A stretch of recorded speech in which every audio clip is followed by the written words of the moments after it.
কি রে? হ্যাঁ ভাই বল। কি খবর কি তোর? ফোন টোন করিস না, কোনো খোঁজ নেই, কি হয়েছে কি তোর? আর কি হয়েছে, জানিসই তো, বাচ্চা বড় হচ্ছে, নানান রকম চিন্তা ভাবনা। মানে তুই বলতে চাইছিস এই সকালবেলা যখন ঘুম ভাঙে তখন পৃথিবীর যত চিন্তা তোর মাথায় ঢোকে, তাই না?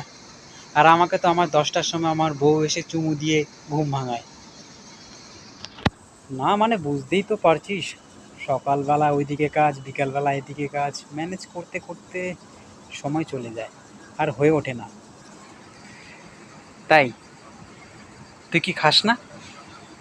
তুই কি ঘুমাস না? তুই কি বউয়ের সাথে সেক্স করিস না?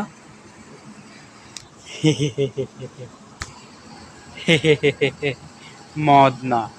এরপর থেকে যদি ফোন না করিস না, তোর বাড়ি গিয়ে খিস্তি দেবো।